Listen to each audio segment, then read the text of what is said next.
Good evening everyone. I welcome everyone to the lecture first for carbon compounds. Today is 9th October and before we start the concepts of carbon compounds, हम पिछले वाले topic के doubts discuss करेंगे. You can send me your difficulties over WhatsApp chats. WhatsApp में message करें and I will reply them in the class. ठीक है, message के साथ खुद का नाम भी लिखिए.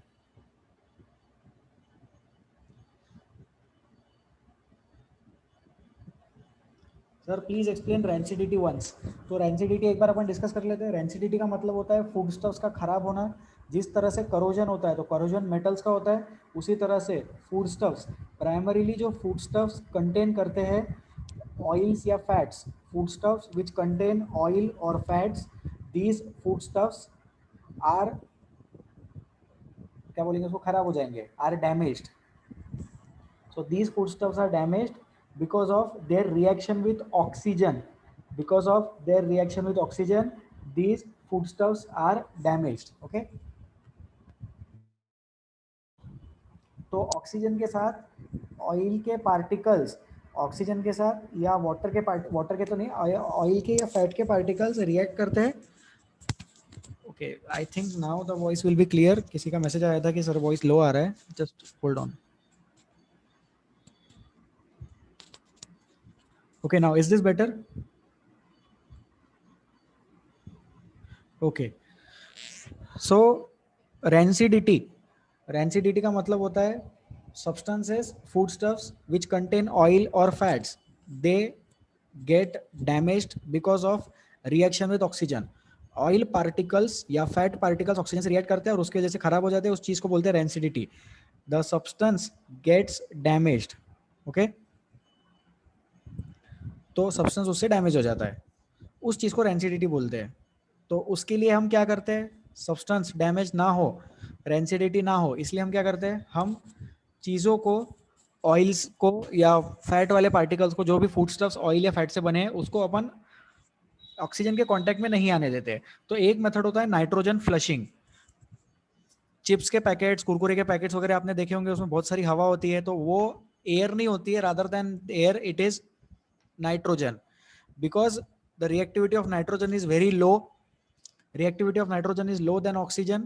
Therefore, nitrogen will not react with oil or food particles. Nitrogen will not react with oil or fat particles, and therefore, the substance can be retained fresh for a longer period of time. उस substance का freshness अपन ज़्यादा समय तक बढ़ा के रख सकते हैं. उस पर्टिकुलर सब्सटेंस को ज़्यादा समय तक मेंटेन करके रख सकते हैं, उसका फ्रेशनेस मेंटेन किया जा सकता है. Okay, so that thing is about rancidity. दूसरा मेथड रेंसिडिटी प्रिवेंट करने का ये है कि उसको एयर टाइट कंटेनर में रखें. एयर टाइट कंटेनर में रखेंगे तो उससे भी रेंसिडिटी प्रिवेंट हो जाएगा. ज़्यादा बार उसको एयर के कांटेक्ट में न आने दे. ओके, फिर इसमें और एक, just give me 1 second. Okay, just give me 1 second, please be connected.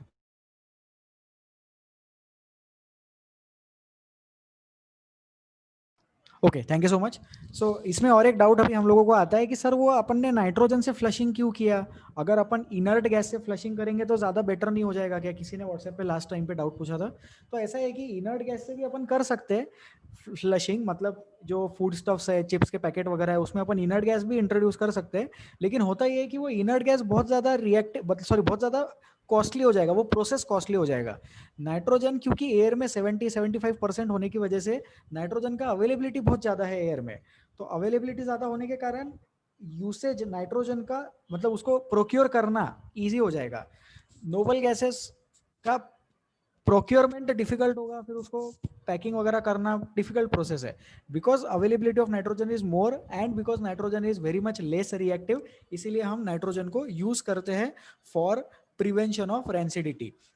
तो रेंसिडिटी में सिर्फ दो ही इंपॉर्टेंट पॉइंट. बेसिकली कंसेप्ट ये है कि ऑक्सीजन से दूर रखो. और कैसे दूर रखना है, तो या तो एयरटाइट कंटेनर में रखो या फिर एयरटाइट कंटेनर की बजाय उसको नाइट्रोजन फ्लशिंग कर दो. तो जो फूड पैकेट्स वगैरह पैक्ड होते हैं उसमें अपन नाइट्रोजन फ्लशिंग वाला एग्जांपल देखते हैं. ओके, ठीक है. इसके अलावा और कोई डाउट? किसी ने पूछा है कि सर अगर सिर्फ कार्बन लिखा हुआ रहा तो हमें कैसे पता चलेगा कौन सा एलोट्रोप है? तो हमें पता नहीं चलता है, सामने वाले को लिखना पड़ता है. अगर डायमंड लिखा है तो डायमंड कंसीडर करे, कोल लिखा है तो कोल कंसीडर करे, ग्राफाइट लिखा है तो ग्राफाइट कंसीडर करे. सिर्फ कार्बन लिख दिया तो उससे नहीं पता चलता कि सामने वाला डायमंड की बात कर रहा है कि ग्राफाइट की बात कर रहा है. Okay, so it has to be mentioned कौन से एलोट्रोप की बात कर रहे हैं। आज वाली क्लास में in this chapter also we will be discussing some concepts about carbon, some concepts about allotropes, diamond, graphite, fullerene, और भी जो डिफरेंट एलोट्रोप्स थे, कोल, चारकोल, लैम्प ब्लैक, ये वाले कंसेप्ट्स भी आज वाली क्लास में हम डिस्कस करने वाले हैं। It will be again taught in carbon and its compounds. Okay, next, any other difficulties, any other difficulties with regards to previous chapter, chemical reaction and equation से related difficulty?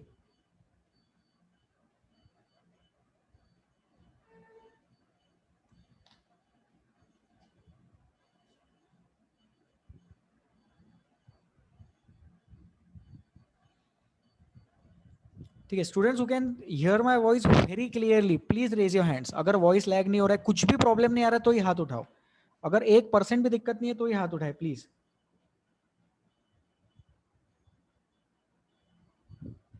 Okay, thank you, please lower your hands. Thank you so much, please lower your hands. Okay, ठीक है, so I will start with the new chapter now. किसी और ने कोई doubts पूछे नहीं है तो I am assuming the previous topic is done. I will be sharing an assignment for that, please solve the assignment. NCERT exemplar के questions में शेयर करूंगा, 4-5 दिन बाद उसका असाइनमेंट का सॉल्यूशन एंड आंसर की भी शेयर करूंगा। I request everyone to please solve exemplar questions. I will be sharing the assignment on WhatsApp group. Please lower your hands. So will start with carbon compounds now. So allotropy वाला concept है, इसी concept से अपन start करते हैं। Metals और non metals में अपन ने already discuss किया है। ठीक है, तो डायमंड, ग्राफाइट, फुलरीन, ये वाले जो एलोट्रोप्स है जो मैंने ग्रीन कलर में मार्क किए, so these allotropes are crystalline allotropes. And जो मैंने रेड कलर में मार्क किए, these are amorphous allotropes. So crystalline allotropes and amorphous allotropes are two types of allotropes of carbon. तो सर ऐसे दूसरे elements के भी एलोट्रोप्स रहते हैं क्या? हाँ, तो दूसरे एलिमेंट्स के भी एलोट्रोप्स रहते हैं। ठीक है, जैसे आई गेस सल्फर के दो एलोट्रोप्स रहते हैं, rhombic sulphur and monoclinic sulphur. मैं लिख देता हूँ, आप लोगों के काम आएगा। सल्फर के एलोट्रोप्स होते हैं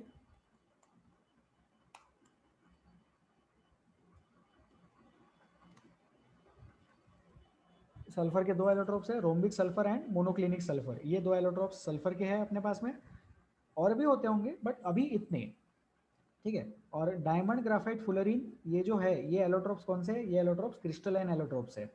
किसके? कार्बन के। और कोल, लैम्प ब्लैक और चारकोल, ये क्या है? ये amorphous allotropes है कार्बन के। these are amorphous allotropes of carbon. Okay, so I'll just write this down.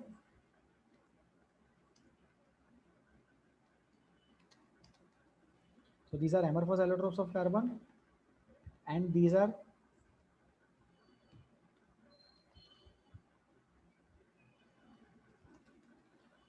crystalline allotropes of carbon. तो crystalline allotropes कौन? Diamond, graphite, fullerene. amorphous allotropes कौन? कोल, लैम्प ब्लैक एंड चारकोल। ठीक है, तो diamond का structure, diamond में carbon carbon bond रहता है, sp3 हाइब्रिडाइज, sp3 हाइब्रिडाइज जाने दो, बट कुछ ऐसा 109 डिग्री का एंगल रहता है। ठीक है, तो ऐसे 4 बॉन्ड्स अपन बनाते हैं, फिर इसके और नीचे 3 बॉन्ड रहेंगे, फिर इसके और नीचे 3 बॉन्ड्स रहेंगे, फिर ऊपर वाला जो बॉन्ड गया उसके 3 बॉन्ड्स ऐसे रहेंगे, और ऐसा स्ट्रक्चर स्प्रेड आउट होता है। तो चारों डायरेक्शन में स्ट्रक्चर ऐसा स्प्रेड आउट होगा। Each carbon atom is bonded to 4 other carbon atoms in the structure of diamond.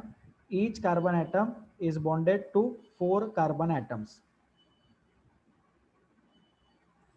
ठीक है, whereas in graphite each carbon atom is bonded to 3 other carbon atoms। Graphite में हर carbon atom 3 other carbon atom से bonded होता है। Fullerene का structure text book में देख लेना, उसमें भी हर कार्बन एटम 3 कार्बन एटम से बॉन्डेड होता है, लेकिन फुलरीन का स्ट्रक्चर जैसे 3D होता है। ओके, तो actually fullerene has got a 3 dimensional structure. Okay, and graphite has got a 2 dimensional layers रहती है उसमें। तो ग्राफाइट भी है 3D ही है ना, लेकिन 2 डायमेंशनल लेयर्स है, वन ओवर अनदर। तो एक दूसरे के ऊपर बहुत सारी लेयर्स है ग्राफाइट में, and because of which the structure of graphite is 3D। But imagine that graphite is having 2D layers. ऐसे हेक्सागोनल लेयर्स होती है, so there are hexagonal layers in graphite.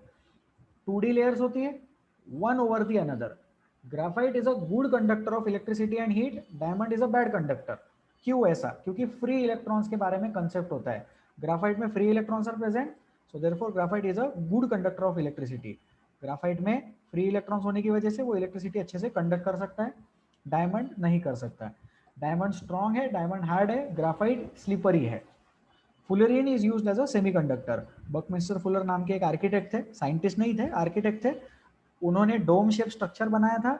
उस डोम शेप स्ट्रक्चर के जैसा fullerene का structure पाया गया। मतलब बकमिस्टर फुलर ने पहले ही एक डोम शेप, डोम के आकार का स्ट्रक्चर डेवलप किया था बिल्डिंग के जैसा। फिर बाद में जब फुलरिन डिस्कवर हुआ तो फुलरिन का स्ट्रक्चर उस डोम शेप स्ट्रक्चर से रिजेंबल कर रहा था, मेल खा रहा था। उसकी वजह से फुलरिन को, मतलब उसकी वजह से उस कंपाउंड को, नॉट कंपाउंड, उसकी वजह से उस एलोट्रोप को फुलरिन नाम दिया गया। प्लीज बी इन्फॉर्म्ड कि ये जो भी हम बात कर रहे हैं, सो एलोट्रोप्स आर एलिमेंटल फॉर्मेट।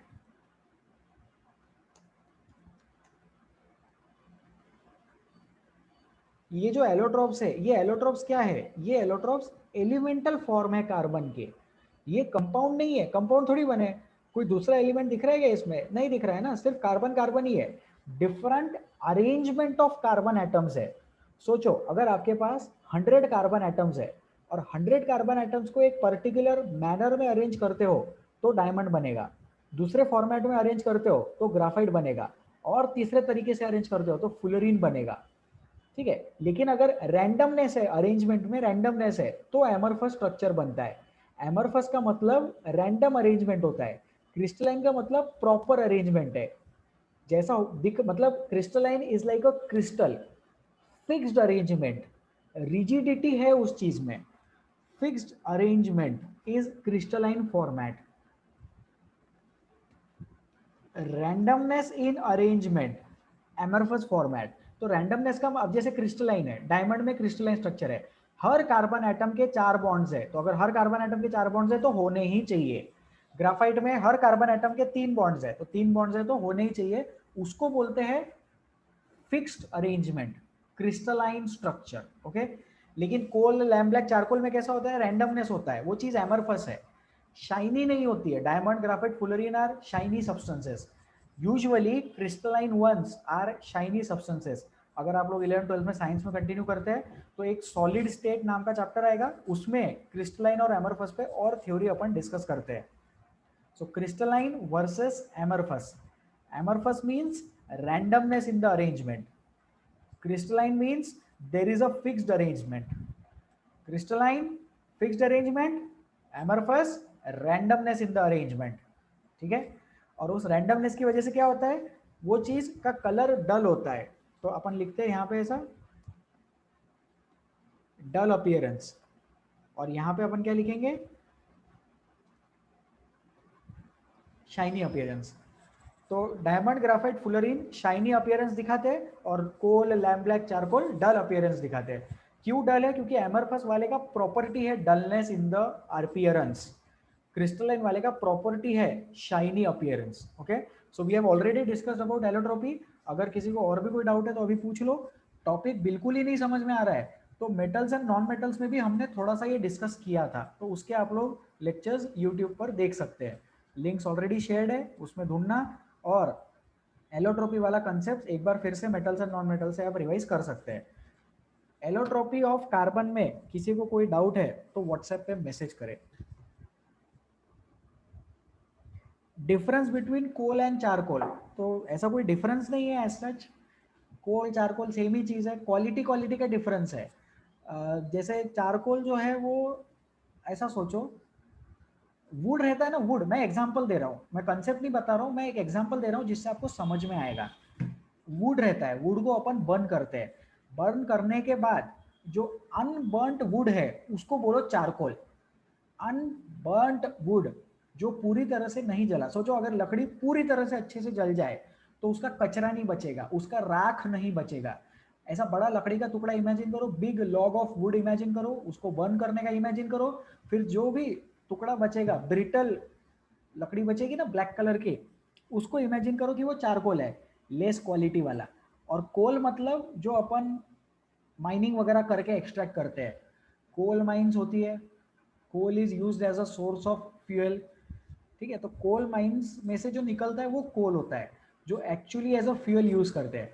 ठीक है, कोल के बारे में, ये जो कोल है ना, कोल के बारे में एक बहुत इंटरेस्टिंग स्टोरी है, कभी फ्यूचर में बताऊंगा। ठीक है, जब इंडिया को इंडिपेंडेंस मिल रहा था उसके जस्ट पहले कोल का बहुत ज़्यादा शॉर्टेज हुआ था कंट्री में। तो उसके रिगार्डिंग एक मस्त स्टोरी है, अपन डिस्कस करेंगे फ्यूचर में, बाद में कभी टाइम मिलेगा तो कोल एक्सट्रैक्ट करते हैं, चारकोल, चारकोल भी एक्सट्रैक्ट करते हैं, लेकिन चारकोल जैसे वुड को बर्न करने के बाद जो लेस क्वालिटी वाला चीज बचा वैसा होता है चारकोल। और लैम्प ब्लैक मतलब वो काजल जिसको बोलते हैं, घर में अगर काजल बनाते होंगे किसी के, तो लैंप लेते हैं, उसके ऊपर थोड़ा सा उल्टा करके अपन एक यूटेंसिल रख देते हैं। ऑक्सीजन सप्लाई मिलना चाहिए, नहीं तो आग बुझ जाएगी।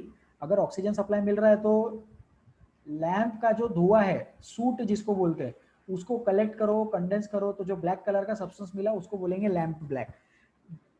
डेफिनेशन अपने इंफॉर्मेशन वाइज आप लोग ये याद रख सकते हैं कि lamp black is one of the purest forms of carbon amorphous में। ठीक है, lamp black is one of the purest forms of carbon in amorphous substances.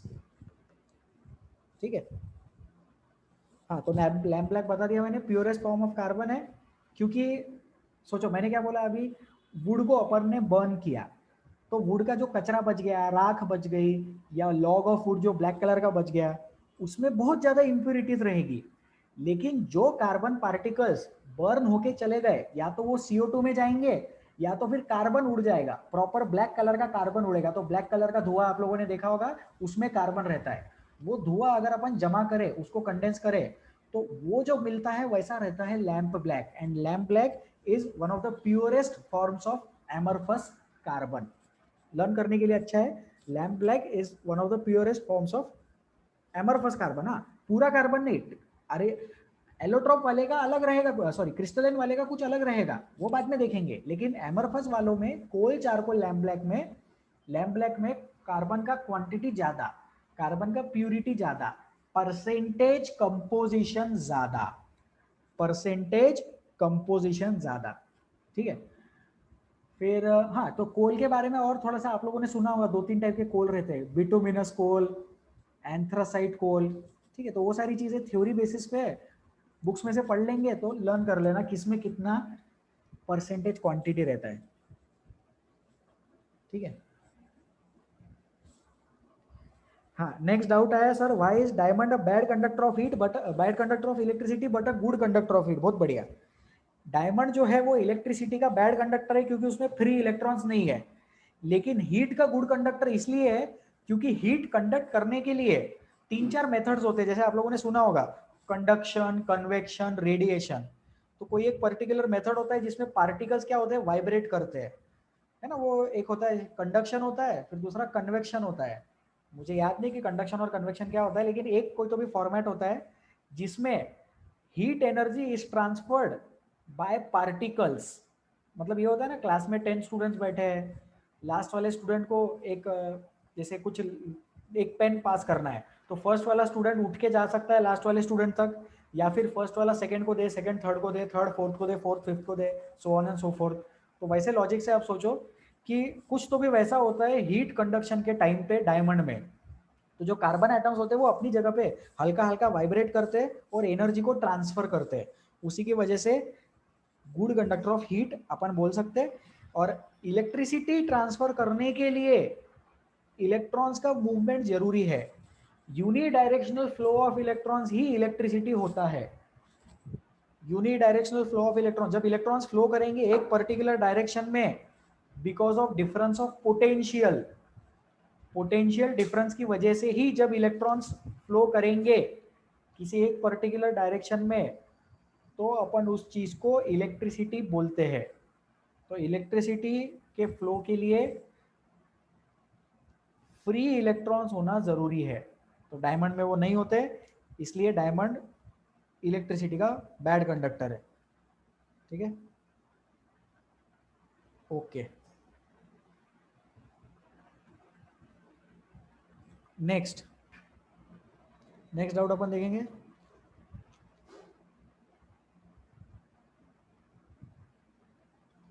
Sir वो रोम्बिक सल्फर और मोनोक्लिनिक सल्फर क्या है? सल्फर के एलोट्रोप्स है, जैसे बोर्ड पे कैसे 6 एलोट्रोप लिखे मैंने कार्बन के, कार्बन के मैंने 3 क्रिस्टलाइन एलोट्रोप लिखे और 3 एमरफस एलोट्रोप्स लिखे, बराबर। तो वैसे सल्फर के 2 जो एलोट्रोप्स है, rhombic sulphur and monoclinic sulphur, वो सल्फर के एलोट्रोप्स है, वो सल्फर के क्रिस्टलाइन एलोट्रोप्स है। उसका स्ट्रक्चर, एक का स्ट्रक्चर रोम्बिक रहता है और एक का स्ट्रक्चर मोनोक्लिनिक रहता है, ठीक है। मोनोक्लिनिक मतलब ऐसा वो पेंसिल के जैसा रहता है, पेंसिल कैसी हेक्सागोनल पेंसिल रहती है ना, ऐसे बहुत सारे साइड रहते हैं पेंसिल को, वो जैसी नटराज की पेंसिल आप लोगों ने देखी होगी,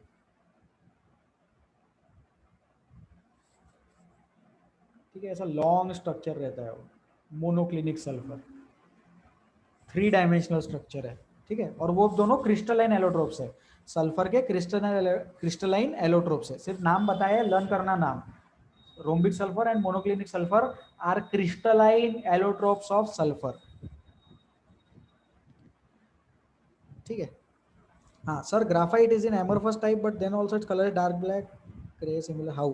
ग्राफाइट एमरफस नहीं है, ग्राफाइट क्रिस्टलाइन है। किनका डाउट है ये?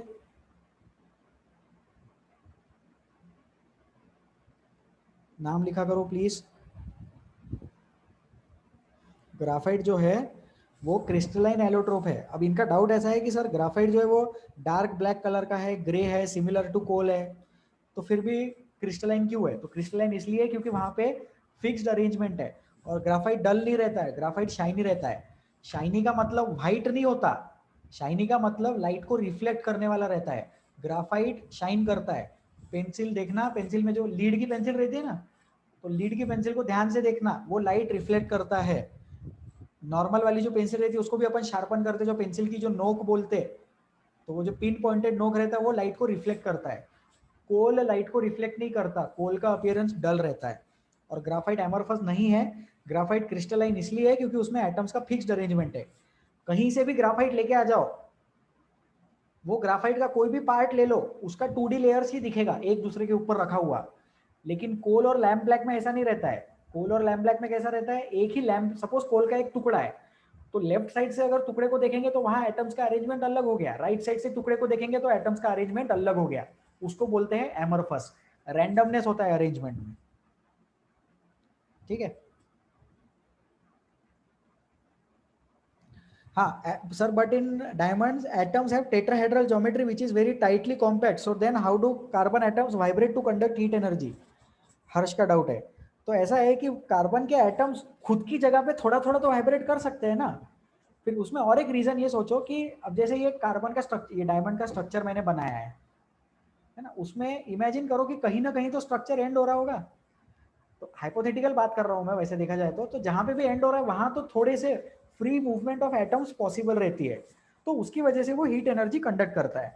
हीट एनर्जी कंडक्ट करने, भले ही डायमंड का स्ट्रक्चर कॉम्पैक्ट है, एकदम हार्ड बाउंड है, आई अग्री, बट थोड़ा थोड़ा खुद की जगह वाइब्रेट कर सकता है, उसी वजह से हीट कंडक्ट करता है। नहीं तो दूसरा कोई रीजन नहीं है ना हीट कंडक्ट करने का। देखो केमिस्ट्री में कैसा रहता है, स्पेशली ऑल द साइंसेस, लेकिन सबसे ज्यादा केमिस्ट्री में पहले ऑब्जर्वेशन आता है और फिर उसका रीजन ढूंढते हैं। तो ऑब्जर्वेशन आया कि डायमंड ने हीट कंडक्ट किया, अब डायमंड ने हीट कंडक्ट क्यों किया होगा उस पर लोग चर्चा करते हैं। तो इट इज अ पॉसिबिलिटी कि डायमंड में कार्बन के एटम्स खुद की जगह पे थोड़ा थोड़ा वाइब्रेट कर रहे होंगे, उसकी वजह से हीट कंडक्ट हो रहा है। सर लेकिन एक कार्बन का एटम वाइब्रेट करेगा तो सारे वाइब्रेट करेंगे, हाँ तो इसीलिए तो सारे कार्बन के एटम्स वाइब्रेट करेंगे, तभी तो हीट कंडक्ट होएगी। अगर एक कार्बन, 1000 कार्बन में से 3-4 एटम, 1000 कार्बन एटम्स में से 3-4 कार्बन के एटम वाइब्रेट करेंगे तो थोड़ी ना हीट एनर्जी कंडक्ट होएगी। सब तरफ हीट एनर्जी कंडक्ट करवानी है एक पॉइंट से दूसरे पॉइंट तक, तो सारे एटम्स को उस लाइन में वाइब्रेट करना पड़ेगा, तभी जाके हीट कंडक्ट होगा। और डायमंड हीट कंडक्ट करता है, ये करेक्ट बात है।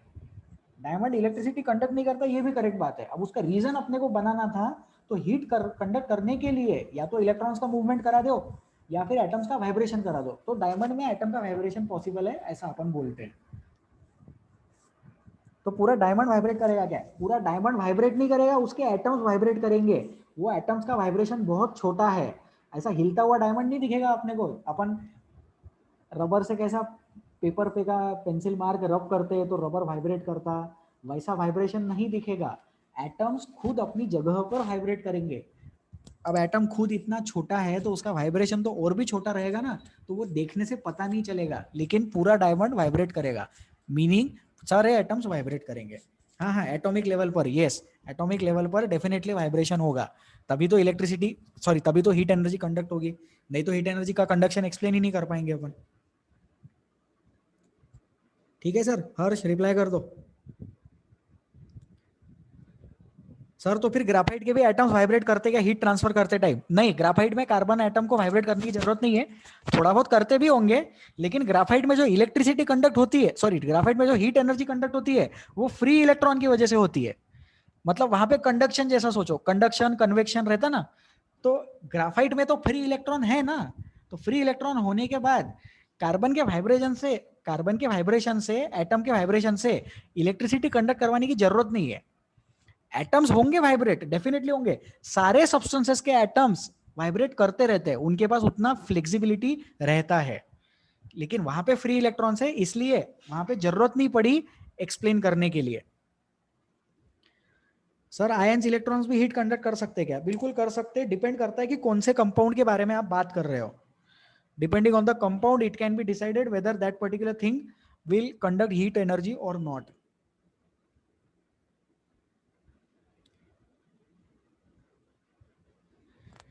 Are diamonds 100% carbon? Yes, diamonds are 100% carbon, purest form of diamond बोल रहा हूं मैं। अभी मार्केट में जो डायमंड मिलता है उसमें परसेंटेज अलग अलग रह सकता है, बहुत सारी इंप्यूरिटीज वगैरह रह सकती है, लेकिन ओवरऑल अगर अपन देखें प्योरेस्ट फॉर्म ऑफ डायमंड जो है वो कार्बन है।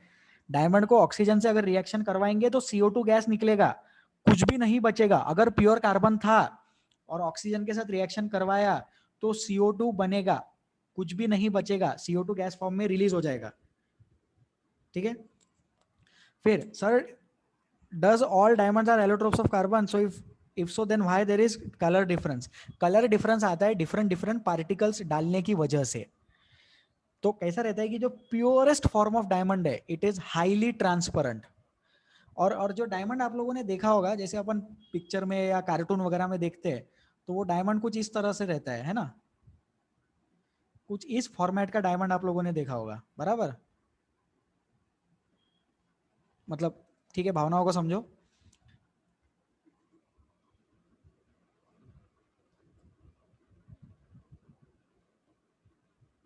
राइट, कुछ इस तरह का डायमंड का स्ट्रक्चर अपन ने देखा रहता है। तो जो अर्थ में माइनिंग करके डायमंड लाते, नेचुरली फाउंड जो डायमंड रहता है अफ्रीका में, इंडिया में जो डायमंड की माइंस है, उसमें से ऐसे टुकड़े नहीं निकलते, रैंडम शेप के अरेंजमेंट वाला डायमंड निकलता है। उसको बाद में फैक्ट्री में ले जाके कटिंग करते, और कटिंग करने के बाद उसको ऐसा शेप देते हैं। तो डायमंड जो रहता है, जो हम यूज करते हैं या जो मार्केट में मिलता है, ज्वेलर के पास में मिलता है, वो इस शेप में रहता है। तो ये शेप में उसको कट करके बनाया गया रहता है। अगर एक ओरिजिनल डायमंड का टुकड़ा है जो अर्थ के अंदर से माइनिंग करके निकला और आपके सामने रख दिया, तो आपको लगेगा कांच का टुकड़ा है क्या, अपन आइडेंटिफाई नहीं कर पाएंगे उसको। Purest form of diamond 100% transparent रहता है, उसको कलरफुल बनाने के लिए उसमें अलग अलग चीजें डालते रहते हैं, अलग अलग चीजें डालेंगे तब जाके वो कलरफुल होगा। तो diamond as such is colourless, graphite as such is black in colour. सोचो इस चीज को, डायमंड कलरलेस है, पानी कैसा कलरलेस रहता वैसा डायमंड कलरलेस है। Graphite, graphite is also colourless. ठीक है, sorry sorry, graphite is black in colour.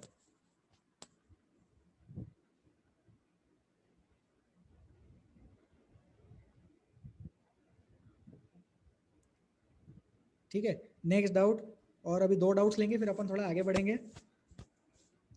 Sir फिर एटमॉस्फेयर में ऑक्सीजन रहता ना? हाँ तो रहता ना, लेकिन अगर एटमॉस्फेयर में ऑक्सीजन है तो जरूरी थोड़ी कि वो रिएक्ट कर जाएगा डायमंड के साथ में।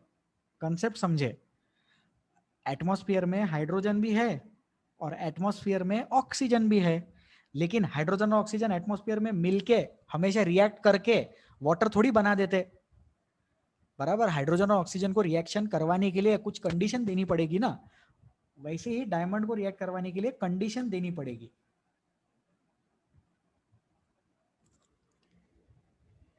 विच geometry does graphite show?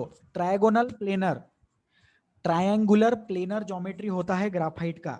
Graphite का ज्योमेट्री ट्रायंगुलर प्लेनर है। ठीक है, उसमें कैसा रहता है, हेक्सागन रहता है, हेक्सागोनल अरेंजमेंट रहता है, और वो जो हेक्सागोनल अरेंजमेंट है उसको अपन ऐसे ट्रायंगल्स में डिवाइड कर सकते हैं।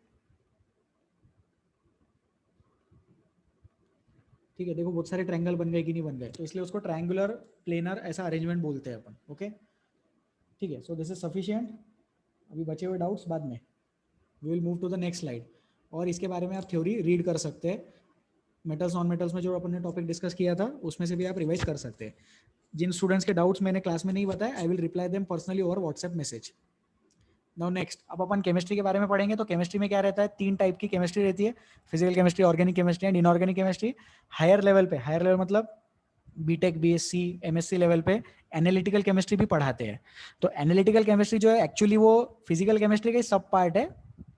ठीक है, फिजिकल केमिस्ट्री का एक अलग से डोमेन है एनालिटिकल केमिस्ट्री। उसमें कंपाउंड्स का एनालिसिस होता है, कौन सा कंपाउंड है, उसमें कौन से एलिमेंट्स है।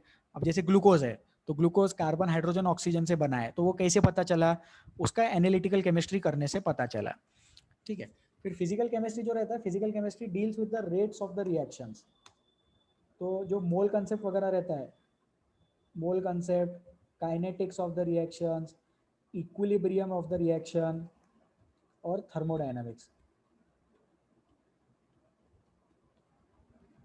तो ये सारे टॉपिक्स किसमें आते हैं, ये सारे टॉपिक्स आते हैं फिजिकल केमिस्ट्री में। और भी टॉपिक्स आते हैं लेकिन this is just a small list. तो फिजिकल केमिस्ट्री में अपन रेट के बारे में बात करते हैं, कितनी क्वांटिटी है, क्वांटिटी के बारे में बात करते हैं, मोल्स के बारे में बात करते हैं, काइनेटिक्स मतलब फिर से रेट हो गया, इक्विलिब्रियम कंडीशन और थर्मोडायनेमिक्स के बारे में बात करते हैं।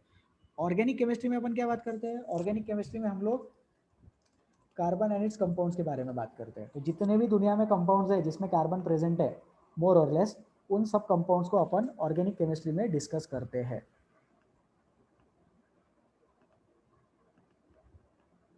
ठीक है, so carbon and its compounds are studied in organic chemistry. और इनऑर्गेनिक केमिस्ट्री में क्या है, एवरीथिंग अदर देन कार्बन। तो कार्बन के अलावा जितने भी एलिमेंट्स है उन सब ने मिलकर जो भी कंपाउंड्स बनाए, तो जैसे H2SO4, तो वो इनऑर्गेनिक कंपाउंड है। ठीक है, फिर और कौन सा इनऑर्गेनिक कंपाउंड, अपन NaOH ले सकते हैं, है ना, एक एसिड ले लिया, एक बेस ले लिया, एक सॉल्ट ले लेते हैं। ठीक है, फिर एक हाइड्रोजन सोच लो, है ना, hydrogen, oxygen, fluorine, chlorine, bromine. तो जितने भी कंपाउंड्स है जिसमें कार्बन एलिमेंट नहीं है, वो सारे कंपाउंड्स को अपन इनऑर्गेनिक केमिस्ट्री में पढ़ते हैं। तो ऑर्गेनिक केमिस्ट्री बहुत वास्ट टॉपिक है, बहुत अच्छा टॉपिक है, बहुत इंटरेस्टिंग टॉपिक है। सर फिर कार्बन के साथ ऐसा, बाकी एलिमेंट्स के साथ ऐसा भेदभाव क्यों, कार्बन को ऐसा स्पेशल ट्रीटमेंट क्यों दिया, क्योंकि कार्बन के कंपाउंड्स बहुत ज़्यादा है। ठीक है, तो एक स्टेटमेंट में लिखता हूँ, देखो आप लोगों को समझ में आता है क्या।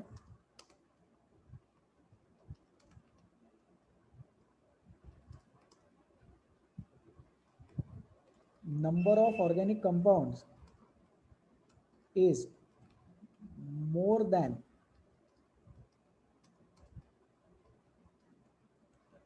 Number of inorganic compound. तो इस स्टेटमेंट का मतलब अपन समझते हैं, दुनिया में जितने ऑर्गेनिक कंपाउंड्स है वो बहुत ज्यादा है as compare to inorganic compounds. तो सोचो दुनिया में जैसे बहुत सारे कंपाउंड्स है ना, एलिमेंट्स कितने अपने पास, 118, 115 ऐसे कुछ तो भी एलिमेंट्स है। तो एक अकेले कार्बन ने इतने सारे कंपाउंड्स बनाए कि बाकी सारे 114 एलिमेंट्स ने मिलके भी नहीं बनाए। तो इसलिए कार्बन के कंपाउंड्स बहुत सारे हैं, और इतने सारे बहुत सारे कंपाउंड्स को स्टडी करने के लिए अलग से अपन ने डोमेन बनाया केमिस्ट्री का, उसको बोलते हैं ऑर्गेनिक केमिस्ट्री। ठीक है, तो कार्बन जो है वो अकेला तो कंपाउंड बना नहीं सकता है ना, कार्बन को हेल्प लेना पड़ता है। तो carbon forms a large number of compounds,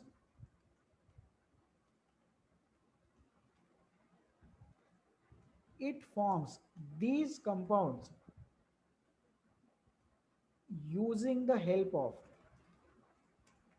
oxygen, पहले हाइड्रोजन लिखेंगे, hydrogen, oxygen, nitrogen and sometimes halogens.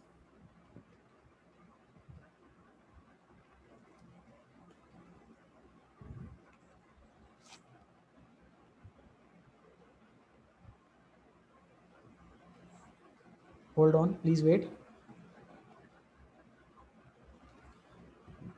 ठीक है, तो जो ग्रीन कलर के बॉक्स में मैं लिख रहा हूं, जो मैंने लिख दिया है ग्रीन कलर के बॉक्स में, ये पॉइंट आप लोगों के पास लिखा हुआ होना चाहिए। Please write this point in your notebooks and also please write the red colour वाला point also in your notebooks. तो ये जो 2 पॉइंट्स है इसको पहले लिख लो, please write down these 2 points in your notebook. जल्दी से लिख लो, मैं एक्सप्लेन करता हूँ।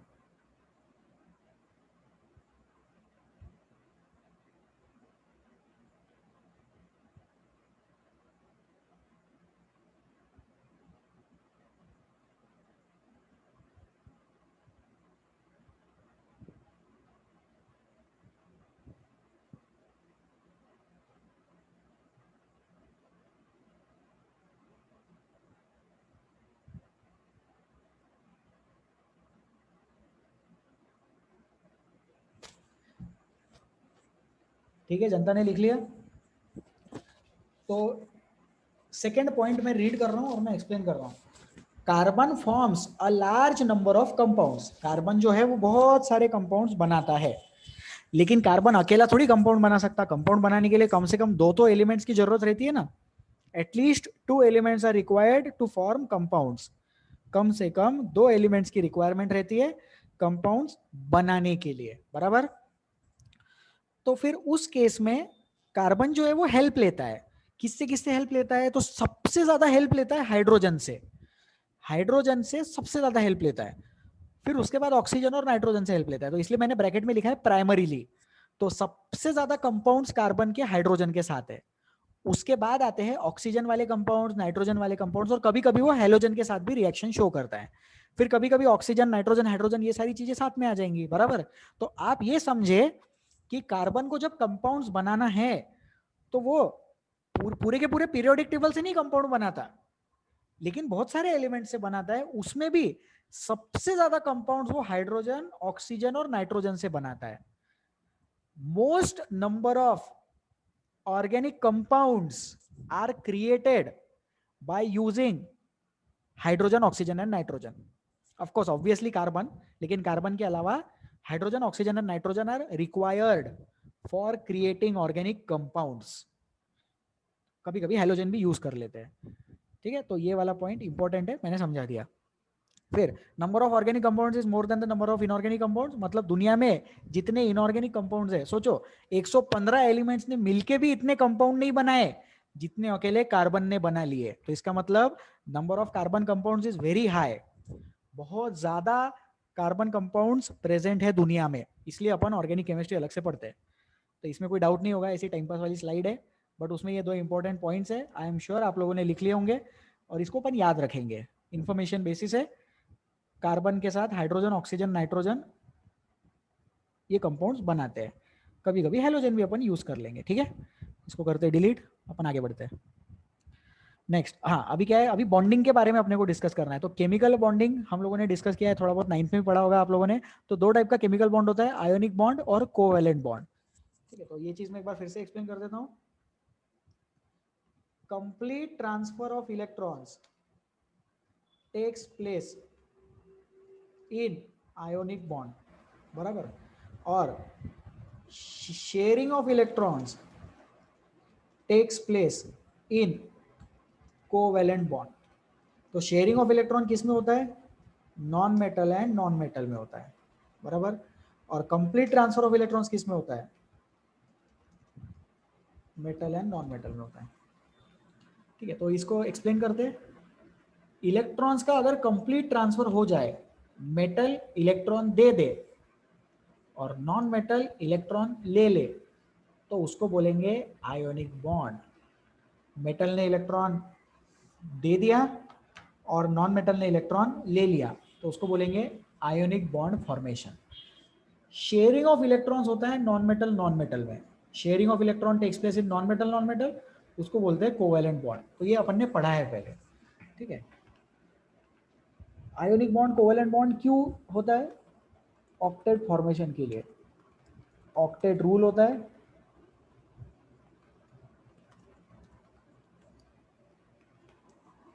ठीक है, to gain stability.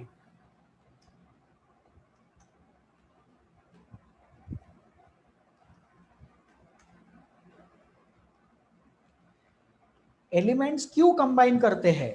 Elements combine करते हैं स्टेबिलिटी गेन करने के लिए। एलिमेंट चाहता है कि मैं किसी तरह से स्टेबिलिटी गेन कर लूं, और वो स्टेबिलिटी गेन करने के लिए एलिमेंट क्या करते हैं? कंपाउंड्स बनाते हैं। तो कार्बन जो है, कार्बन वो बहुत सारे कंपाउंड्स बनाता है. Number of carbon compounds, number of organic compounds is very high. Number of organic compounds is very high, and therefore we will be studying that sharing because of sharing of electrons. ठीक है. तो ऐसा सोचो कि जो carbon है वो carbon non metal है, बराबर है. Carbon is a non metal.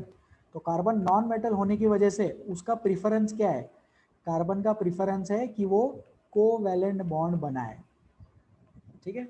तो यहाँ पे अपन स्टेटमेंट लिख देते हैं, carbon prefers to form a covalent bond.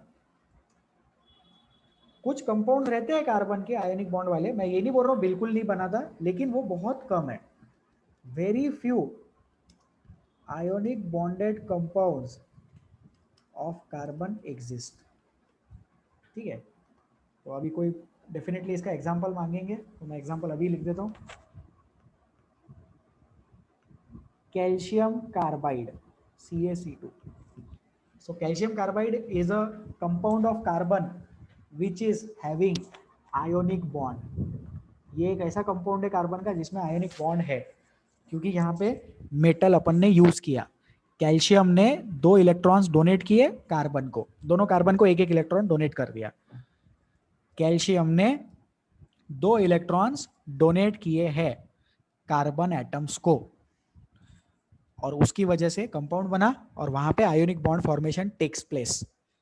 So this is an example of carbon compound which is having a ionic bond. ये एक कार्बन कंपाउंड का एग्जांपल है जिसमें आयोनिक बॉन्ड है. ठीक है. तो मैं चाहता हूं कि जनता इसको लिख ले. अभी जो भी स्क्रीन पे लिखा है आयोनिक बॉन्ड की डेफिनेशन है और कोवेलेंट बॉन्ड की डेफिनेशन है, तो प्लीज इसको लिख ले. और कार्बन जो है वो नॉन मेटल है, ये भी लिख लो. और कार्बन नॉन मेटल होने की वजह से कार्बन प्रीफर करता है कि वो कोवेलेंट बॉन्ड फॉर्मेशन में पार्ट ले. Because carbon is a non-metal, so it prefers to form a covalent bond. Please write this down जल्दी से.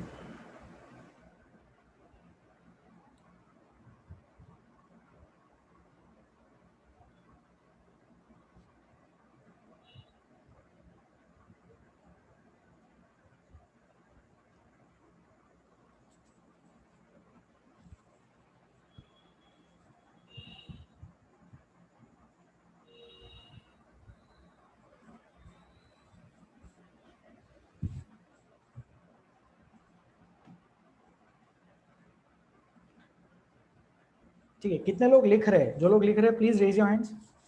बिल्कुल ऑफलाइन वाले क्लास जैसे पूछेंगे अपन. Students who are writing please raise your hands. जल्दी लिखें.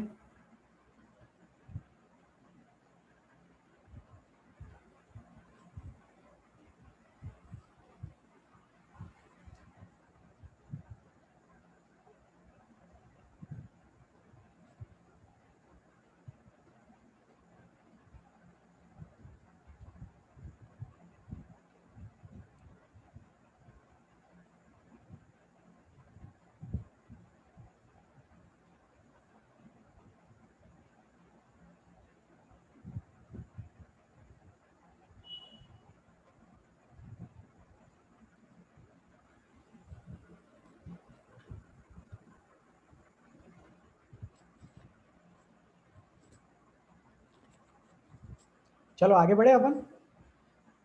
ठीक है. Let us continue. Please pay attention everyone. एक डाउट आया कि सर कार्बन सबसे ज्यादा रिएक्टिव एलिमेंट होगा क्या? तो सबसे ज्यादा रिएक्टिव तो नहीं, लेकिन बहुत ज्यादा रिएक्टिव एलिमेंट है. ठीक है. रिएक्टिव होना और रिएक्शन करना ये दोनों में अंतर है. कार्बन बहुत सारे कंपाउंड बनाता है, लेकिन इसका ये मतलब नहीं कि वो सबसे ज्यादा रिएक्टिव होगा. सबसे ज्यादा रिएक्टिव कोई दूसरा एलिमेंट है, वो जाने दो. अभी ये समझो कि कार्बन की रिएक्टिविटी बहुत ज्यादा है, इसीलिए इतने सारे कंपाउंड्स बना रहा है. इतने सारे कंपाउंड्स बनाने के लिए उसकी रिएक्टिविटी अच्छी खासी हाई क्वांटिटी वाली रिएक्टिविटी है. और वो नॉन मेटल्स के साथ बॉन्ड करना प्रिफर करता है, क्योंकि कार्बन खुद एक नॉन मेटल है. और कार्बन प्रिफर करता है कि वो कोवैलेंट बॉन्ड फॉर्मेशन में पार्ट ले. Carbon prefers to form a covalent bond. ये वाला पॉइंट भी मैंने एक्सप्लेन कर दिया. ठीक है. So I explain this point. Carbon prefers to form a covalent bond. Carbon is a non metal and carbon shares its electrons to form compounds, and carbon के बहुत सारे कंपाउंड्स नेचर में प्रेजेंट है, और वो कंपाउंड्स को अपने को स्टडी करना है, इसलिए अपन ऑर्गेनिक केमिस्ट्री पढ़ते हैं, ठीक है। So I invite difficulties on this part.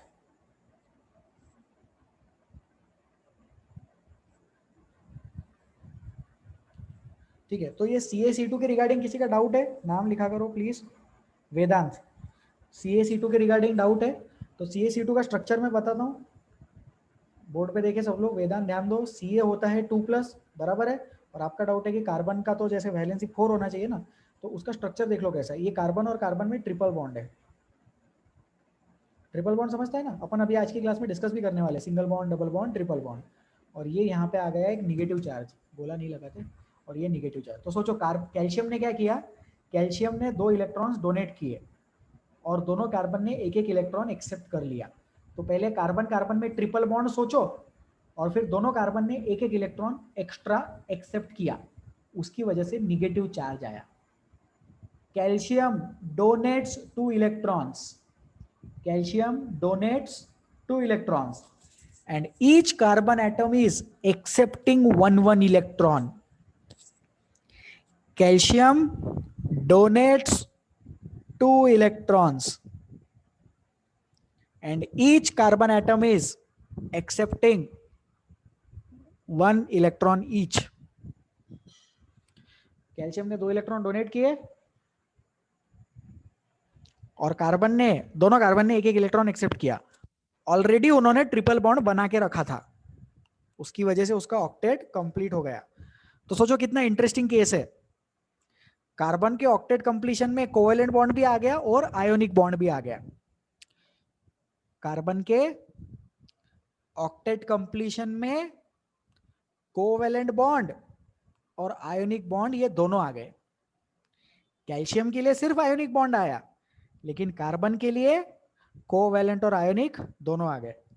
ठीक है, वेदांत रिप्लाई करेंगे व्हाट्सएप पे। Ca2+ and carbon triple bond carbon, negative negative charge. ठीक है, okay, next doubt. Sir, are all carbon compounds poor conductors of electricity?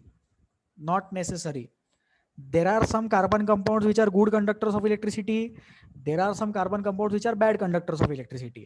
तो ये डिपेंड करता है, कुछ कंपाउंड्स अच्छे से इलेक्ट्रिसिटी कंडक्ट करेंगे, कुछ कंपाउंड्स उतना अच्छे से इलेक्ट्रिसिटी कंडक्ट नहीं करेंगे। तो it depends on individual compound. ऐसा जनरलाइज नहीं कर सकते हम, जनरलाइज्ड स्टेटमेंट नहीं दे सकते कि ऑर्गेनिक कंपाउंड्स गुड कंडक्टर है या बैड कंडक्टर है। ये हर्षल का डाउट था। ठीक है, फिर sir, can a compound exist in 2 और मोर forms like a chemical element?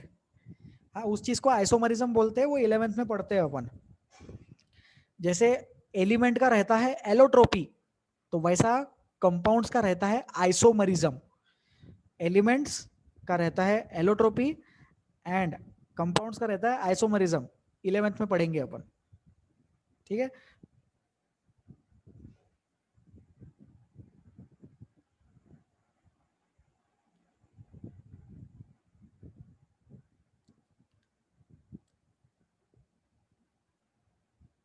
हाँ। तो ये कोई पूछ रहा है कि सोडियम जो है वो भी बहुत ज्यादा रिएक्टिव है, तो उसके इतने बॉन्ड क्यों नहीं बनते? प्रथमेश पूछ रहे हैं। तो देखो, रिएक्टिविटी का एक कंसेप्ट आप लोग समझ लो। कोई चीज का ज्यादा रिएक्टिव होना, इसका ये मतलब नहीं है कि वो ज्यादा कंपाउंड बना लेगा। रिएक्टिविटी मतलब उसकी रिएक्ट करने की इच्छा ज्यादा है, लेकिन वो ज्यादा अच्छे से रिएक्ट करेगा और उसके ज्यादा कंपाउंड्स बनेंगे, उसके लिए सेटिस्फैक्टरी कंडीशन नहीं है। रिएक्शन करने के लिए सामने वाले की भी इच्छा रहनी चाहिए उसके साथ रिएक्ट करने की। तो ability to react and reactivity itself are two very different things. सोचो इस चीज को, अगर किसी को पैसे डोनेट करने हैं, ठीक है, कोई बहुत ज्यादा काइंड पर्सन है और उसकी पैसे डोनेट करने की बहुत ज्यादा इच्छा है, तो वो बहुत अच्छा दानवीर या दानशूर हो गया क्या? नहीं, उसके पास पैसे होने भी चाहिए डोनेट करने के लिए।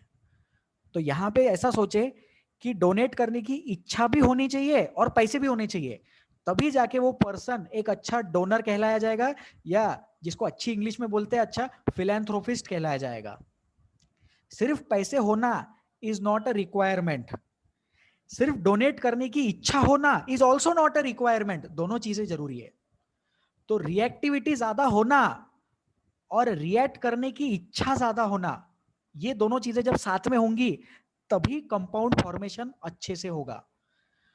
तो फ्लोरीन एलिमेंट सोच लो, फ्लोरीन की रिएक्टिविटी बहुत ज्यादा है, fluorine is a very highly reactive element. Fluorine जाने दो, ऑक्सीजन की रिएक्टिविटी कार्बन से ज्यादा है, reactivity of oxygen is more than carbon. Oxygen का जो एटम है बहुत ज्यादा रिएक्टिव है कार्बन के एटम से। एक बार का कार्बन का एटम तो भी कोल के फॉर्म में कार्बन कार्बन रह जाता, लेकिन ऑक्सीजन का एटम ऐसा नहीं रहता, ऑक्सीजन तो मॉलिक्यूल बना लेता, कार्बन का थोड़ी मॉलिक्यूल बनता। कभी सुना थोड़ी है अपन ने C2, कार्बन मॉलिक्यूल नहीं बनता। क्यों? क्योंकि ऑक्सीजन की रिएक्टिविटी ज्यादा है। कार्बन का कैसा है, उसकी रिएक्टिविटी बाकी लोगों से ज्यादा है। मतलब कार्बन हाइड्रोजन से अच्छे से बॉन्डिंग कर लेता, कार्बन ऑक्सीजन से अच्छे से बॉन्डिंग कर लेता, कार्बन नाइट्रोजन से अच्छे से बॉन्डिंग कर लेता। ऐसा सोचो, रिएक्टिविटी और रिएक्ट करने की इच्छा दोनों में डिफरेंस है, बहुत कम डिफरेंस है, लेकिन आप उस चीज को समझे। अच्छा डाउट था ये। ठीक है, जो लोग बोल रहे हैं ना कि sir please please take my doubt, थोड़ा ना लाइफ में पेशेंस रखा करो, शांति रखा करे क्लास में और लाइफ में भी। सबके डाउट्स क्लियर करेंगे, नहीं तो बाद में व्हाट्सएप पे रिप्लाई कर ही देते हैं। चिल मारो थोड़ा जिंदगी में।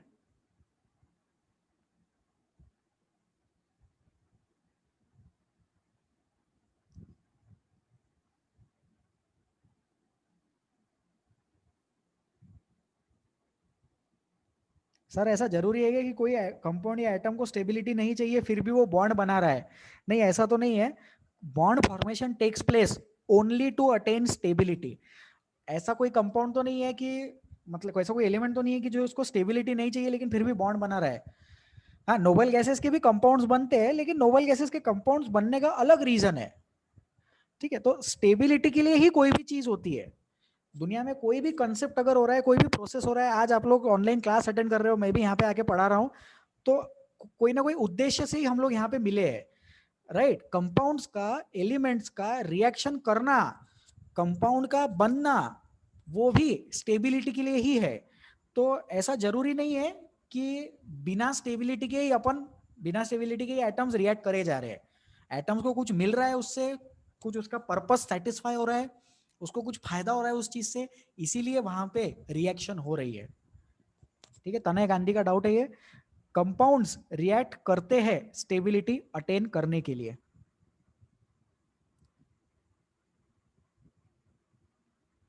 ठीक है,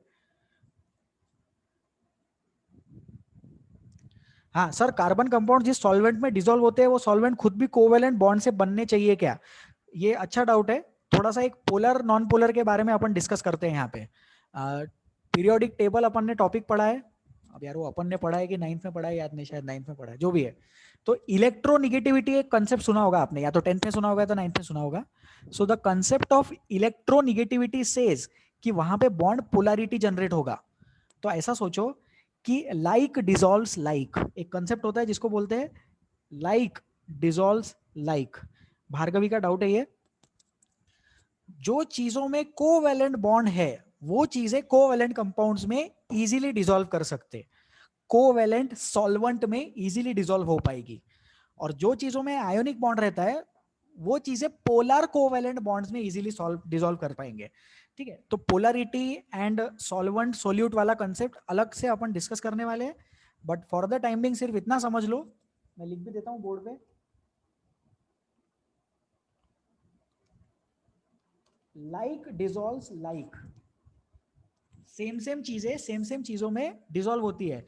birds of a feather flock together.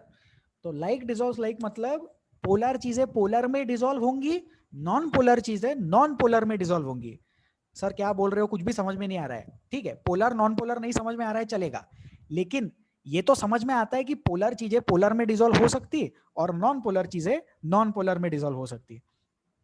ठीक है, फिर इन्हीं का एक और डाउट है कि वो जो फुलरीन था जो पिछले वाले स्लाइड पे अपन ने देखा, C60, C70, C82, 86, ये सब क्या है?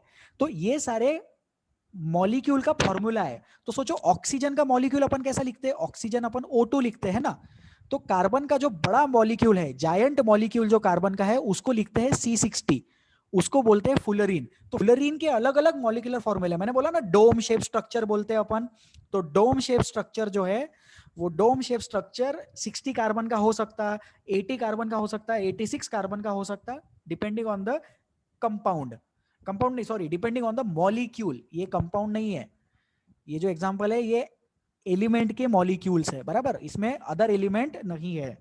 तो ये C60 और 70 बताता है हमें कि उसमें कितने कार्बन के एटम्स है। ठीक है, फिर ऐसे डायमंड और ग्राफाइट में क्यों नहीं होता है, क्योंकि डायमंड और ग्राफाइट में बहुत सारे एटम्स होते हैं, उसको काउंट नहीं कर सकते, तो डायमंड और ग्राफाइट को ऐसे रिप्रेजेंट करते हैं CN, एन मतलब there are n number of carbon atoms in a structure of diamond. तो डायमंड का ऐसा क्लोज्ड स्ट्रक्चर मत सोचो, मैक्रो मॉलिक्यूल बोलते हैं। एक और टर्म में नया वर्ड बता रहा हूं सब लोगों को, यहाँ पे एक और नया वर्ड बताया जा रहा है, मैक्रो मॉलिक्यूल। सो मैक्रो मॉलिक्यूल मतलब जायंट मॉलिक्यूल सोचो, बड़ा सा मॉलिक्यूल है, 60 एटम्स एक साथ आ गए तब जाके वो मॉलिक्यूल बना, 60 एटम्स कार्बन के एक साथ आएंगे, एक साथ स्ट्रक्चर बनाएंगे, तो उसको बोलते हैं C60 macro molecule of fullerene. लेकिन डायमंड और ग्राफाइट में ऐसा रहता है कि वो पॉसिबल नहीं होता है, बहुत सारे एटम्स एक साथ अपने को रखने पड़ते हैं। ठीक है, तो बहुत सारे एटम्स रखते हैं, इसलिए उसको CN लिख देते हैं। N मतलब that N can be anything, maths में कैसे बोलते हैं N number of something something, तो वैसा N है वो। ठीक है, भार्गवी रिप्लाई करो। What is the maximum number of chemical bonds that an atom of A element can form? बहुत अच्छा डाउट, बहुत अच्छा क्वेश्चन, पता नहीं किसने पूछा है। What is the maximum number of chemical bonds, तो कोई भी एलिमेंट कितने केमिकल बॉन्ड बना सकता है, ये आंसर आता है उसके वैलेंसी से। कार्बन का वैलेंसी 4 है, तो कार्बन का एक एटम 4 से ज्यादा बॉन्ड नहीं बना सकता, कार्बन का एक एटम 4 से ज्यादा बॉन्ड नहीं बना सकता है। Number of bonds which can be formed is equal to the valency. Class 9th का एटम्स एंड मॉलिक्यूल्स टॉपिक से वैलेंसी प्लीज रिवाइज करें, बहुत इंपॉर्टेंट कॉन्सेप्ट्स है वहां पर, वीडियो लेक्चर देख लेना 9th क्लास में जो मैंने लिया था। Please think, valency is the number of bonds which a particular atom can form. So what is the maximum number of chemical bonds that an atom can form? Maximum number of bonds which it can form is the valency.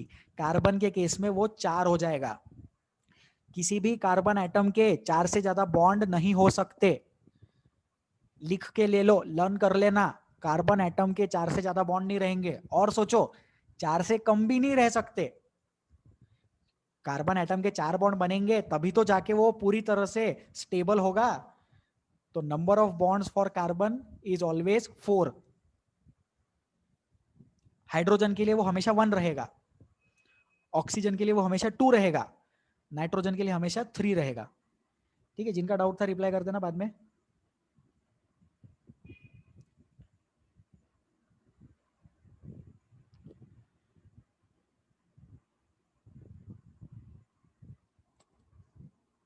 ठीक है, अपन आगे बढ़ते हैं। अभी इसको लिख लो, अभी जो नया कंटेंट बताया मैंने, नया कंटेंट ये बताया, मैक्रो मॉलिक्यूल के बारे में बताया, इसको लिख लो, और लाइक डिजॉल्व्स लाइक वाली चीज लिख लो, ओन वर्ड्स में 2-3 सेंटेंसेस में अपने पास में लिख लो। लाइक डिजॉल्व्स लाइक मतलब पोलर में डिजॉल्व होती है पोलर चीजें, नॉन पोलर में डिजॉल्व होती है नॉन पोलर चीजें।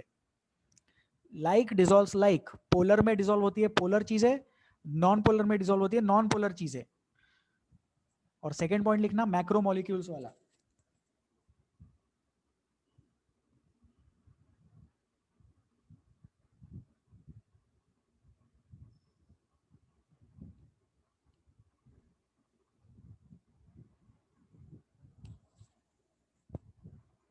ठीक है, फिर और एक पॉइंट, ये इसको मैं डिलीट कर रहा हूं अभी, I am deleting this part, I'll wait for 1 more minute and then I will be deleting this part.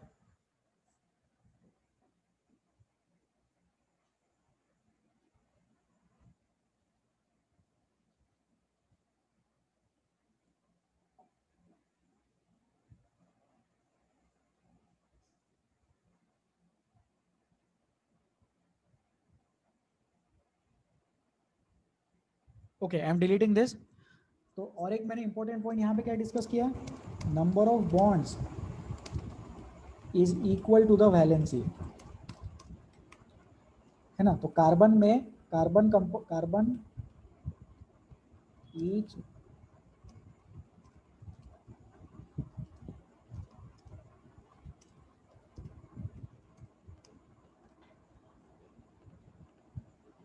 तो नंबर ऑफ बॉन्ड्स क्या होता है, नंबर ऑफ बॉन्ड्स होता है वैलेंसी के इक्वल, बराबर। तो हर कार्बन एटम के साथ 4 बॉन्ड्स हमेशा एसोसिएटेड रहेंगे, ना एक कम ना एक ज्यादा। फिर किसी का डाउट आता है कि वेरिएबल वैलेंसी में क्या होगा, तो वेरिएबल वैलेंसी के टर्म्स में सोचो। तो वेरिएबल वैलेंसी में जो भी पर्टिकुलर वैलेंसी है उतने बॉन्ड्स वो बनाएगा। तो एक एग्जांपल होता है वेरिएबल वैलेंसी का फॉस्फोरस। फॉस्फोरस की 2 टाइप की वैलेंसी देखने को मिलती है, एक होती है 3 वैलेंसी और एक होती है 5 वैलेंसी। ठीक है, तो the valencies of phosphorus are 3 and 5। There are 2 types of valencies, variable valency है। अपन ने देखा ना, जैसे आयरन का कैसा +2 +3 रहता, ऑक्सीडेशन नंबर वैलेंसी से रिलेट करते, तो वैसा कॉपर का +1 +2 रहता, तो वैसा फॉस्फोरस की भी 2 वैलेंसी रहती है, 3 और 5। तो फॉस्फोरस का जो 3 वैलेंसी वाला कंपाउंड है वो है PCl3। Compound of phosphorus with respect to 3 valency is PCl3, okay, and compound of phosphorus with respect to 5 valency is PCl5। ठीक है, तो 5 वैलेंसी वाले ने 5 बॉन्ड बनाए, 3 वैलेंसी वाले ने 3 बॉन्ड बनाए। इसका स्ट्रक्चर भी देख लो, P रहेगा और 3 क्लोरीन लगा देना ऐसे ट्रायंगुलर फॉर्म में, P ClCl Cl, ये वाला स्ट्रक्चर हो गया PCl3 का। ठीक है, और अब मैं PCl5 का स्ट्रक्चर बता रहा हूँ, ध्यान से देखेंगे। ऐसा P लिखना और 3 क्लोरीन तो वैसे ही लगाने पड़ेंगे अपने को पहले के जैसे, बराबर। और 2 क्लोरीन एटम्स एक्स्ट्रा रहेंगे, एक ऐसा ऊपर लगाना और एक ऐसा नीचे साइड में लगाना। ठीक है, so these are 2 structures of chlorine. तो जिनका डाउट है आई होप समझ में आया होगा। वेरिएबल वैलेंसी के टर्म्स में नंबर ऑफ बॉन्ड्स इस तरह से बता सकते। ठीक है, ये भी लिख लो, अच्छा है।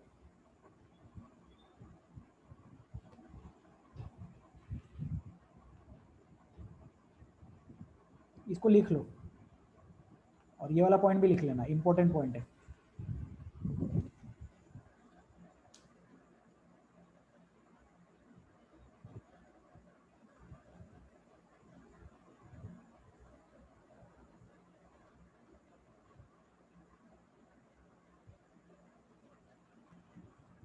Please write this down. I am waiting for 1 more minute, okay?